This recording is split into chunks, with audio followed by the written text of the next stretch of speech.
कई बार ऐसा होता है कि हम लोग नींद में आराम से सो रहे होते हैं, सपना देख रहे होते हैं, लेकिन फिर उसी सपने में हमारे एक नियर डेथ एक्सपीरियंस हमें दिखता है, जहाँ पे हम किसी बड़ी बिल्डिंग से या तो गिर रहे हैं, या हमारा कोई एक्सीडेंट हो रहा है, या हमें कोई मारने आ रहा है और हम अचानक से डर के कारण जग जाते हैं। और फिर क्या फीलिंग आती है कि चलो थैंक गॉड ये सिर्फ एक सपना था। लेकिन यही सब चीजें जो कि हम सपनों में देखते हैं और ऐसे नियर डेथ एक्सपीरियंसेस एक आदमी के साथ असली में हुए हुए हैं, और वो भी सिर्फ एक बार नहीं 13 बार, और हर बार वो इंसान वहां से जिंदा बाहर निकला है। ये कहानी है क्रोएशिया में रहने वाले एक म्यूजिक टीचर की, जिनकी लाइफ कोई एक्स्ट्रा स्पेशल नहीं थी। ये हम सब की तरह एक आम आदमी थे, और इसी वजह से इनकी लाइफ के बारे में इंटरनेट पे ज्यादा कोई इन्फॉर्मेशन अवेलेबल नहीं है, सिवाय इनके जो एक्सीडेंट्स हुए हैं उनके अलावा। एक डिस्क्लेमर मैं तुम्हें पहले ही बता दूं कि इनके बारे में जो भी अभी मैं तुम्हें बताने वाला हूँ उसके लिए कोई भी हार्डकोर कॉन्क्रीट प्रूफ नहीं है, क्योंकि जब इनके इन सारे एक्सीडेंट्स को जांच करके वेरीफाई करने की कोशिश की गई तो उनमें से काफी सब में इनकंसिस्टेंसीज पाई गई, और इसलिए इनमें से कुछ एक्सीडेंट शायद स्टोरीज ही हैं।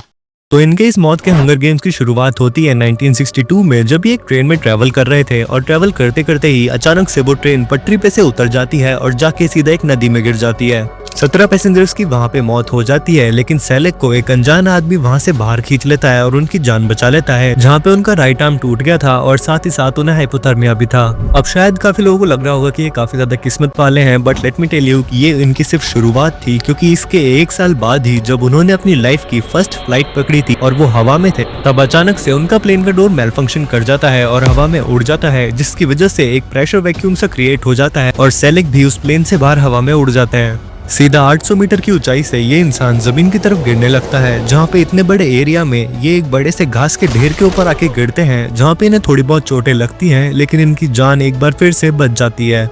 इस पूरे एक्सीडेंट के लिए ये कहा गया था कि वो प्लेन इवेंचुअली क्रैश कर गया था और उसमें 19 लोगों की जान चली गई थी, लेकिन इस पूरे एक्सीडेंट के लिए कोई भी ऑफिशियल रिकॉर्ड अवेलेबल नहीं है। फिर 3 साल बाद 1966 में वो एक बस में सफर कर रहे थे, जहाँ पे वो बस रोड से स्किड करके सीधे एक नदी में जाके गिर जाती है, और इस पूरे एक्सीडेंट में 4 लोग डूब के मर जाते हैं, लेकिन सेलेक को सिर्फ छोटी मोटी चोटें ही आती हैं और वो तैर के वापस किनारे तक आ जाते हैं। अब शायद इस एक्सीडेंट के बाद इन्होंने बस को छोड़कर अपनी कार में ट्रैवल करना पसंद करा होगा, लेकिन उसमें भी इनकी किस्मत ज्यादा साथ नहीं देती, क्योंकि कुछ साल बाद 1970 में ही ड्राइव करते वक्त इनकी कार में अचानक से फ्यूल टैंक में आग लग जाती है, लेकिन इससे पहले कि वो फटता, ये फटाफट से गाड़ी से कूदकर अपनी जान बचा लेते हैं। फिर 1996 में ये एक पहाड़ से कहीं जा रहे थे, जहाँ पे एक टर्न लेते वक्त अचानक से सामने से एक ट्रक आ जाता है, जिससे बचने के चक्कर में इनकी गाड़ी स्किड कर जाती है और रोड के साइड में सेफ्टी के लिए जो गार्ड ड्रिल होता है उसमें जाके भिड़ जाती है, जहाँ पे इन्होंने सीट बेल्ट नहीं पहन रखा था, और उसकी वजह से ये सीधा उस गाड़ी से निकलकर सामने एक पेड़ पे जाके लटक जाते हैं और इनकी गाड़ी 300 फीट गहरी खाई में जाके गिर जाती है।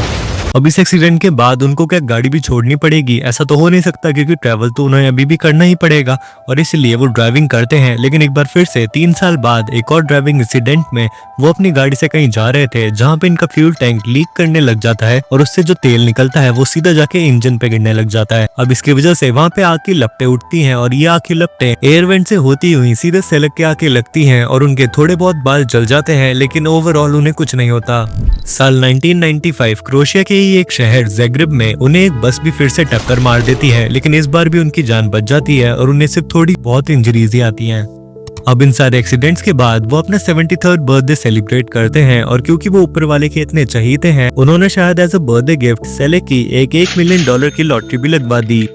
इस टाइम पे जब इनकी लॉटरी लगी थी, तब अपनी ये लाइफ की 5वीं शादी करते हैं, और उन पैसों से ये 2 घर और एक बोट खरीदते हैं। लेकिन 2010 में जो भी इनके पास पैसा बचा हुआ था, ये उसका ज्यादातर हिस्सा अपने रिलेटिव्स और फ्रेंड्स में बांट देते हैं, और कुछ और साल आराम से जीने के बाद उनकी ये किस्मत वाली लाइफ खत्म हो जाती है, जहाँ पे 2016 में 87 की उम्र में वो इस दुनिया से चले जाते हैं।